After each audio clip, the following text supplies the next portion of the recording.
everybody, what's up? Circus here, coming at you with the Battle Phase Rewind video. This one is about Battle Phase 92, I think. Man, we just have Yeah, so many of them now. I I can't know. keep up. Pretty soon we're gonna be at 100. Think about Every that. day, baby. Woo, 100 battle phases is crazy. I know, right? I think So, I joined around when it was like 30 something. really? Man, Nutty, I believe so. we just keep churning them out because you guys just love playing them, so we're gonna keep Yeah, doing it. So going into this one, we wanted to see some Star Blast. I know that was maybe going to be a thing. yeah. What else? Invoked Neos was continuing its reign from the power rankings, being the #1 deck with like That was the four so victories the previous week. the motto of the week is don't let Neos win. I don't care what happens. I don't care if E-Saber makes it. Do not let Neos win. That's been the whole strategy, and it's mixed results, but we're getting there. Did it work? Did it work? We'll have to find out. Yeah, I did it. Let's see. So did we saw on Sunday we saw Star Blast with Dark Magician. Did not go well. I think I saw Star Blast with UAs in this one. Is that true? That happened on Monday. Star Blast with UA. No one's tried the Star Blast FTK yet with the Dark Worlds, and no one's tried the Star Blast with Ojamas yet as of Battle Phase pop-up Tuesdays. So we'll see. Battle Phase Wednesday, EU, maybe. More and more people are knowing about it. I would imagine one of the first places you'll see it is a free tournament where people are like, let's just try it. Well, if you guys remember Garbage Phase, and if you don't, we used to have a show where we just play garbage decks on the ladder. We found that most FTK, OTK decks have like less than a 10% success rate. Yeah. Like our best one was at like 20%. So yeah, I will say that card is basically for the people who've played this game for a long time. It's basically 3-star demotion, right. And we know how broken that card or that skill was when it first came out. So Oh, I think absolutely. just the fact that this card lets you pay however many life points you want, there's going to be something that uses it. I just feel that it's going to be something. I don't know what it is yet. There's a lot of cheesy options, a lot of interesting options. Well, it's one of those. We'll see. What were they thinking? I think is yeah, it's what's like gonna happen. this might work in TCG, but in Duel Links, no. Yeah. Like, because right now, instead of having to do circle into curtain for Dark Magician, you could literally just do circle into this card into Dark Magician, and then pop your skill, your Seal Tomb or whatever. Right. So, but we'll get to that. Yeah, if we get to that in our tournaments, if it shows up. All right. Well, let's look at the overall and see what did show up. Shiranui, of course, being the top represented deck as usual, followed by Dark Magician, which is kind of strange to me because it's been falling off so much recently in the rankings. Followed by Blue Eyes, Element Sabers, and we got to get all the way down. Was at 5th place for Neos Invoked. Yeah, people just bored of the deck at this point. I think it's just it's a mix of a couple things. There's definitely that, but there's also, like for example, when you're getting blasted by a bunch of back row decks, day in, day out, if a bunch of Neos decks enter, at the end of the day, there's still only going to be, 32 top 32s. There's still only going to be one winner of the whole thing. So a lot of those people might say, you know what, I'm switching to an anti-back row deck, Dark Magician. Let's see if that works out. Spoiler, really, it doesn't. No, it doesn't. It doesn't. Yeah. Look at that. Evil Eye starting to see a little bit more representation. I was kind of surprised about that. Luna Lights, I was surprised about that. Stromberg making a comeback. That disappeared for a while, but I know our boy Golden Eyes bringing it. King Crab's playing it. So yeah, Stromberg community's alive and well. Yes, they are, and it's funny enough. It actually has an amazing Neos matchup. So I think that has like partially to do with why it's doing so well. And of course, running Shadow Game gives you a decent Witchcrafter matchup. So two really strong decks in the meta that I can do well against. And it looked like they kind of mixed in a new tech, which we'll actually be looking at in the top 8. So when we get to that, I'll point it out. Ancient Gear Crystrons. What's that all about? Did you see that? Yeah, that was ASAP being extremely bored. Oh, okay. So that's pretty much where we're at with that. Okay. But look at that. Heretics, Megaliths, Metaphys, Monarchs. Are these people just bored? I guess so. It's a free tournament, right? It's one of those things where when something new is introduced in the meta, or potentially something new introduced in the meta, everyone kind of gets antsy in playing something new because it's like, well, everyone's going to try this. How about I try to counter it right away? Right. You see it happen from time to time. All right. Let's narrow it down to the top 32 then. Witchcrafters on top, followed by Blackwings, Shiranui, Blue Eyes, Crystrons, and there's your Dark Magician. Like you said, it just doesn't really Yeah, work out, does it? not really. I mean, three's not bad, but from being the second highest entering, that's crazy. The Witchcrafter conversion rate. I mean, we'll get to that, but ooh, that's pretty good. Not bad. All right, we're gonna jump to the top 8 then. This is the G, I believe his name is the G35, The G35, yeah. playing Dark Magician. So there you go. He's playing a balanced version of it. Yeah. Balance was popularized, I think, by Max K a while Hmm. ago, when Dark Illusion was still at its peak. You can see he has the Karma Cuts and the Raigekis. I mean, it's basic Dark Magician. The only thing is you play more illusions, so you have discard traps. So you can discard your bricks, and then illusion can pop from your hand. And of course, if you're discarding a navigation, that's like 2 free negates that you get for the Hmm. follow-up turn. Dark Magician is still like a good deck. But when you're in a meta, especially like with Witchcrafters being one of the better decks in the meta, there's not a lot of crazy things that Dark Magician negates against that deck. So Right. the deck's falling off, but it's kind of like an E-Saber deck. It's like it's always going to be around, and you always kind of have to prepare for it. It's always going to be a meme slayer type deck, Right. so it'll be here for a few months at least. We'll see So if what you X invested, does. don't feel bad yet. I saw someone in one of our comment sections saying, "Oh, I feel like an idiot. I invested in Dark Magician, but No, never feel dumb for investing in Blue Eyes or Dark Magician, because those two decks can get infinite support. They're the mascots of the game. yep, exactly." All right, moving on. Top 8, Skater Boy with Ritual Beast, Shadow Mhm. Game. Back to the Shadow Games. No more sealed Yep. tombs. Interesting tech in the wind trap down there, the Righton of Wind or something. I don't remember what it's called. Hmm. It almost clutched him out of game, but was not quite enough.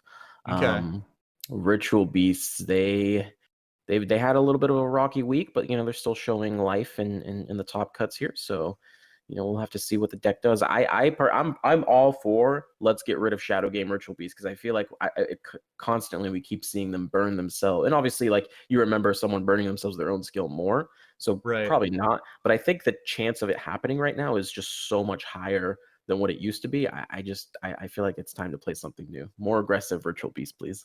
Well, when a deck completely relies on its skill for its win con, Yeah. or to put pressure on your opponent, like the deck's not doing it, like I can just sit back and put pressure on you because you're gonna Right. burn, you know. And when you really think about it right now, a lot of the decks aren't even like that susceptible to Shadow Game. Like the worst deck, the deck that eats it the worst is probably Witchcrafter. Hmm. And Witchcrafter isn't even that bad. Like, sure, they'll take some damage their first turn, but then those cards are coming back to the hand. They're summoning from the grave. They're using Masterpiece from the grave. So it's not even like Shadow Game's doing that much damage to them. And they usually end the game before Shadow Game can do anything to you. And then, of course, with the Invoke decks, the Invoked is just fusing from the grave and banishing from the grave, so Shadow Game can't do anything there either. So I don't know. I feel like it's time to maybe start experimenting with more than just Shadow Game. Ritual Beast doesn't need Shadow Game to succeed. They can rely on other things. I've Hmm. seen them rely on other things, so I want them to push into that and start going that route instead. Well, But they need Shadow Game to get over Casitas. yeah, well, that's true. You do need to, yeah, if you're getting stalled out by Casitas. But on the flip side, how many E-Sabers are we seeing versus Neos, like pure Neos? You know what I Right. mean? Yeah, we're not seeing a whole lot. And yeah, and I mean the only way a Neos deck is going to bring out Casitas on you is if they're playing like Flip Flop Frog, or you're playing Right. one of your water monsters Yeah. gets banished. So I don't know. I think maybe at the very least just side deck Shadow Game and play something else. Just see if it works. Yeah, that's not gonna happen.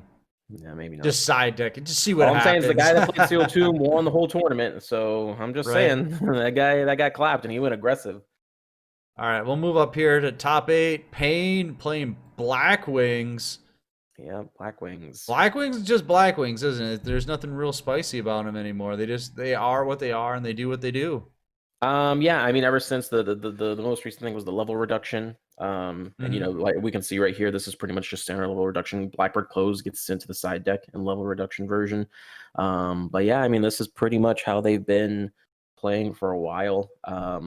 The only thing that's kind of to keep an eye on is if the back row meta kind of gets reduced, which I don't know, I Right. don't think it will, but if it does, that's when Blackwings will come back in full force.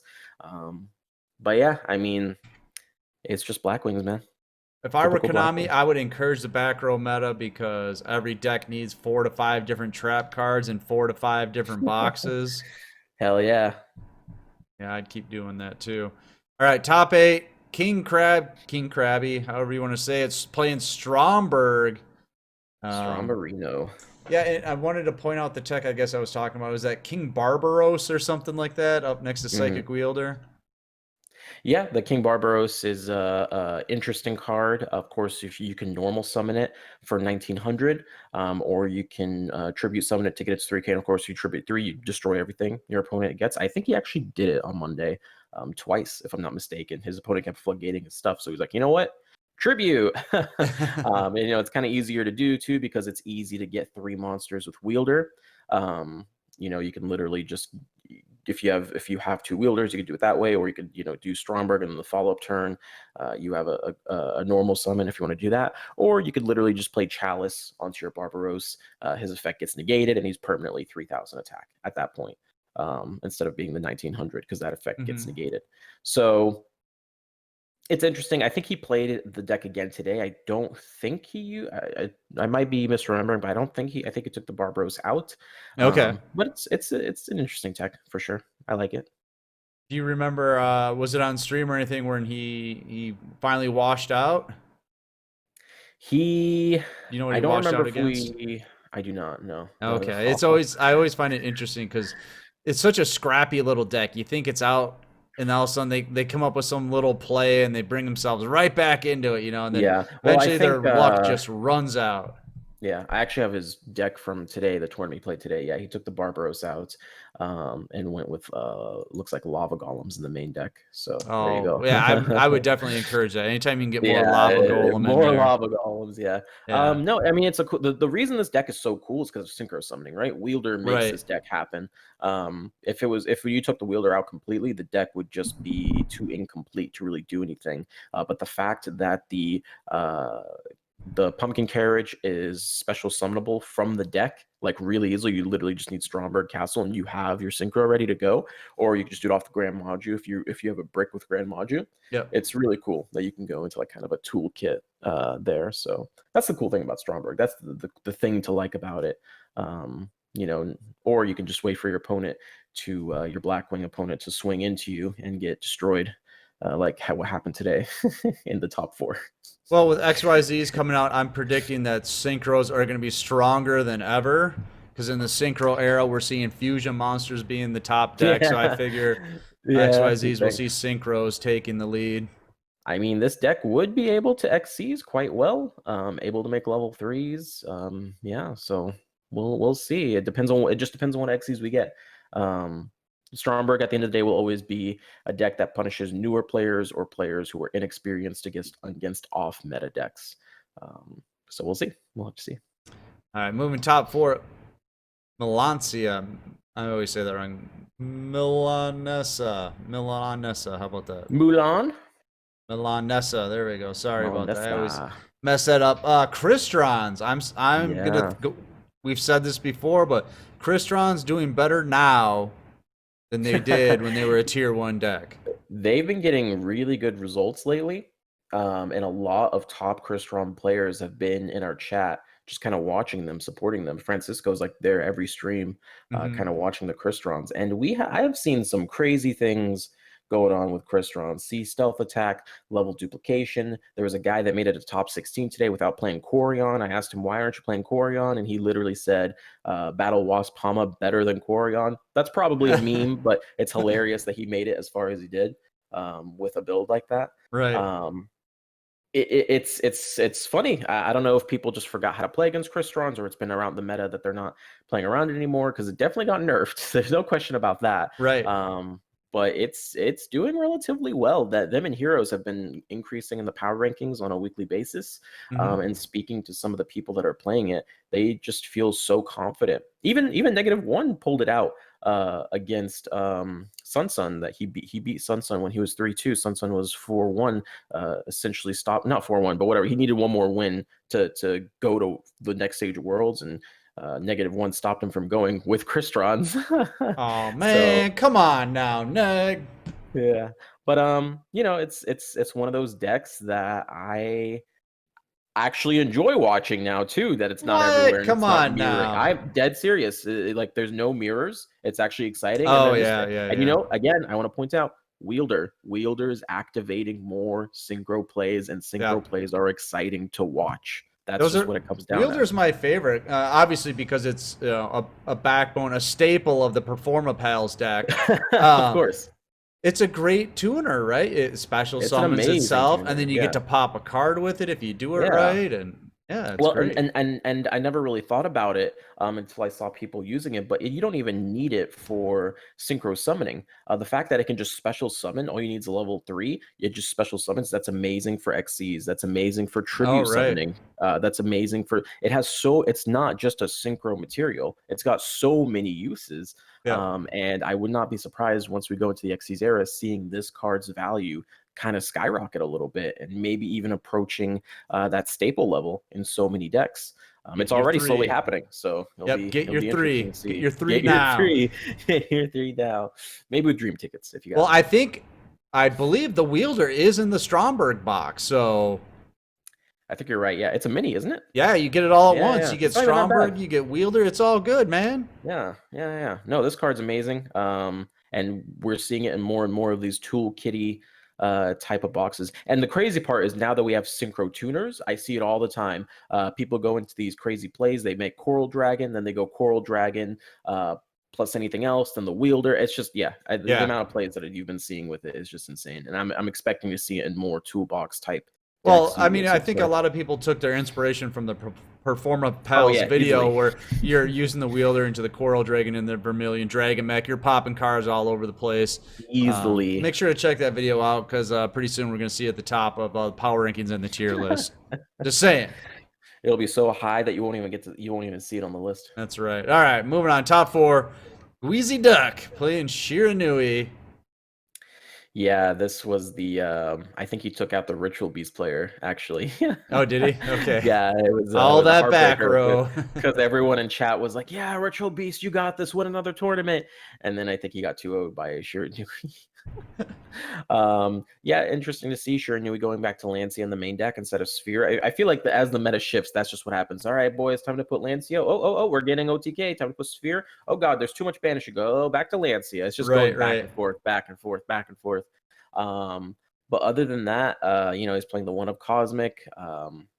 I would rather just play another trap, me personally. But hey, if it worked for him, it worked for him. Right, right. Last Day of the Witch for Witchcrafter, and then Needle Sealing, of course. You could protect with Sunsog, you protect with Archfiend, Zombie Skull.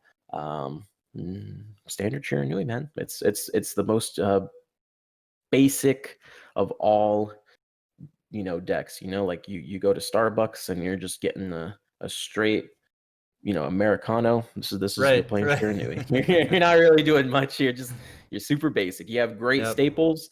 You pick a random mini box to go into, and you're good to go. See you in top 32. Well, as long as you got your back row, you're good. Look at that, two Walladees in the main. Just saying. Yeah, 2 LDs, the Fiendish Chains. I read somewhere that someone was saying a lot of people that play Shiranui in our tournaments don't bring like the optimal back row, but they definitely do. Maybe not like everyone in Swiss. I'll agree to that. Not everyone in Swiss, but once you hit the top 32 plus, yeah, it's Fiendish Chain for days. Right. All right, taking second place, finalist Ishtar K with Witchcrafters. Yeah. Oh God. Yeah. Oh Jesus. I just remembered the top 2. Oh, what Oh, it was a mess, wasn't it? what an Yeah. unfortunate mess. Game 1s and 2, they were okay, but game 3 was just kind of like, probably shouldn't have happened. Yeah, Witchcrafters, nothing too crazy in his build. Pretty standard, I would say. Lots Everyone's of kind of back row gone. hate. Lots of back Yeah, row hate. everyone's kind of going with this anti-back row version of the deck, especially Galaxy and Nightbeam. Not being able to respond with the back row is huge. And even if and a lot of people say, oh, you can just chain your effects to chain it. But that's the thing. Now you're using 2 back row or 1 monster effect plus a back row just because of 1 card. Yeah. So even if they do that, they're still getting huge advantage 1 for 2. I mean, that's amazing. Yeah. So I think this is pretty much the build that you're going to be seeing from Witchcrafters moving forward. Very important, my guys. If you have a continuous trap and you're going up against Witchcrafters, please just flip it up in the draw phase. I'm telling you Yeah. right now, okay? If you Yep. get Night Beamed, you're losing it, and or you'll have to go -2 to actually do something. And if you get Galaxied, even if you flip it up, it's still destroyed because Galaxy does not lose its targeting from face down to face up. So keep that in mind. If you're playing Thunder Canvas, Sea Stealth Attack, any of these cards, just flip it up immediately, especially Don't against even mess Witchcrafter. around. You don't even mess around. Just do it. But yeah, unfortunately, in the finals, there was a mishap where Kaliga was summoned. Kaliga says 1 attack and 1 monster effect per turn. He used the Petore, the water, to bring out Veer, swung with the Veer thinking he could boost, but he can't use another monster effect. Thus, he just swung with a 1,000 monster into a 2,800 defense Kaliga with the Alistair boost and lost the game. So, What? unfortunate. Dope. Yeah. All right, and then we'll look at the championship deck here with Kratos playing E-Sabers. Element Sabers, baby. No, the deck that never dies. Yep. I think this is another one of those. This is just a cup of Starbucks coffee right here. Yeah, is there really anything to say here that I haven't said Right. like And hundreds 20 of other times? videos, yeah. Yeah. Like this is he's got how many? Let's see, 1, 2, 3, 4, 5, 6, 7, 8. 8 flip downs, 3 piercers, the Magelencia, the Econ. This is E-Sabers, baby. Well, at least it's not the 30 card version where it's all just traps. Yeah, the 30 card Fat Sabers, that was glorified when there was a bunch of grass decks with the spell specialist that was broken back in the day. Yep. Everyone was like, this is all grass decks are tier 0. Oh my god. And then Element Saber players were like, you know what? I'm just gonna play 30 cards. I want to say in the past couple of weeks we saw like a 26 card version or something like that in one of these videos that we did. 30 card balance Element Sabers. And the balance didn't work, right? Wasn't and the balance didn't work, and I just wanted to throw up because I was like, "What is happening? You have like 20 traps." That's right. That's great. All right, so what are we looking at for next week, you think? For the next week, I think it's actually really interesting because obviously there's the Starburst or Starblast, whatever it's called, is on everyone's mind. Is that actually going to be meta? I've been asking a few people here and there. Some people are saying, once Dark Magician figures out the right ratios, that's going to be the go-to. And then some people argue, well, Starblast isn't really that different from using Dark Magic Curtain, which, okay, yeah, sure, I agree, maybe, so sort of. So I'm obviously looking at that. And then the follow-up, I'm looking at Crystrons and Heroes, those 2 decks specifically, because they have been on the rise in the power rankings. And they have been doing really, really well. And then lastly, Gokis. Gokis appeared on the Duel Links meta tier list as tier 3, but I don't really know why. They were in the top 2 today, and they got 2-0'd by Crystrons after the Gokis ran out of monsters. Oh, no. So it really got me scratching my head. Like, Gokis, if you're going to put them as tier 3, there's so many decks I would include in there. Stromberg. Looking at the power rankings, Stromberg, and looking at the power rankings, I'm like looking at the stats, and I'm like, what has Goki even done lately? Like, and that's the mysterious part of Goki, right? Because we were one of the first people to be like, yeah, Goki's good. But I feel like the moment we said that, everyone said, you know what? I don't feel like playing Goki anymore. Right. I think 2 weeks ago, let me look here. I think like 2 weeks ago, yeah, it got Battle Phase EU. It won the Battle Phase EU. Yeah, it won Battle Phase EU. I remember that, yeah. And that was what moved it up. Yeah, because the week before it got a top 8 in Battle Phase pop-up. Yeah. And it's just one of those things where people just stop playing it. Yeah. That's really all it came down to. People just stopped playing it. Oh, here you go. The week of 7/26 right here, Gokis. First place, the PCT, top 4 in the Meta Weekly, top 8 in the Meta Weekly, top 8 the Dual World Pro Series. So that week right there is what probably vaulted it up to tier 3. And that wasn't even Goki that topped that Battle Phase pop-up. It was the 30 card stall. No, it got a top 8 in that Battle Phase pop-up. That was it.